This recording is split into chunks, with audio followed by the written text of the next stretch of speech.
बिस्मिल्लाहिर्रहमानिर्रहीम अस्सलाम वालेकुम। आज हम first year math chapter 2 exercise 2.3 question number 8 solve करेंगे, जिसमें कहा गया है from suitable properties. Suitable properties को हमने लेना है और उनकी मदद से of union and intersection, union और इंटरसेक्शन का हमने डिड्यूस नतीजा निकालना है। द फॉलोइंग रिजल्ट्स, दरअसल रिजल्ट्स का डिड्यूस का मतलब होता है नतीजा निकालना। तो हम दरअसल जो रिजल्ट्स दिए गए हैं नीचे, इनका हम नतीजा निकालेंगे। फर्स्ट पार्ट में हमें दिया गया है A intersection A union B जो है वो इक्वल होता है A union A intersection B के, और इसी तरह से सेकंड है A union A intersection B equal होता है A intersection A union B के। सबसे पहले हम फर्स्ट पार्ट देख लेते हैं जी। फर्स्ट पार्ट में हमें जो नंबर दिया गया था टू शो दैट, तो हम सबसे पहले इसको शो करते हैं कि A intersection A union B equal होता है A union A intersection B के। तो सबसे पहले हम लेफ्ट हैंड साइड ले लेते हैं, जिसमें कहा गया है A intersection A union B, और हमने इसमें डिस्ट्रीब्यूटिव प्रॉपर्टी लगा दी है, क्योंकि इंटरसेक्शन है तो इंटरसेक्शन को हम ए के साथ अलग और बी के साथ अलग कर सकते हैं। तो हमने ए का ए के साथ सबसे पहले इंटरसेक्शन ले लिया है, और उसके बाद हमने ए का बी के साथ इंटरसेक्शन ले लिया है, और दरम्यान में जो यूनियन था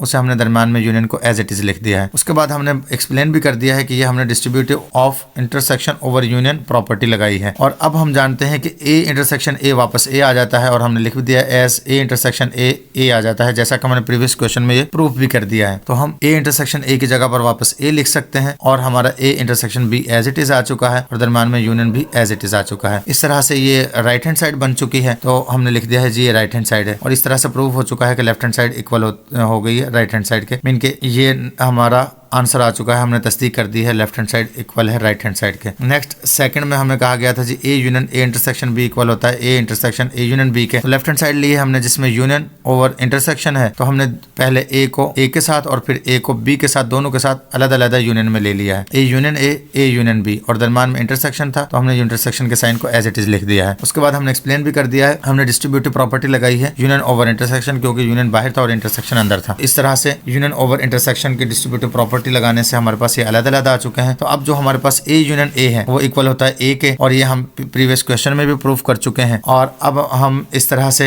हमें ऑलरेडी भी ये बात पता है कि यूनियन ए जो है ए ही आएगा, क्योंकि दोनों सेट का जब यूनियन लिया जाएगा तो दोनों सेटों में हमें तरतीब से नंबर लिखने होते हैं, तो वापस वही नंबर आ जाएंगे। तो इस तरह से ए यूनियन ए हमारे पास ए आ चुका है, और ए यूनियन बी ऑलरेडी हमारे पास मौजूद है, और इंटरसेक्शन दरम्यान में जो साइन था हमारा वो एज इट इज आ चुका है। उसके बाद हम देखते हैं कि ये हमारी राइट हैंड साइड बन चुकी है, तो हम लिख देंगे ये राइट हैंड साइड है, और इस तरह से प्रूफ हो चुका है कि लेफ्ट हैंड साइड इक्वल है राइट हैंड साइड के, और ये प्रॉपर्टीज हमारी वेरीफाई हो चुकी हैं। मिलते हैं नेक्स्ट वीडियो में, तब तक के लिए अल्लाह हाफिज।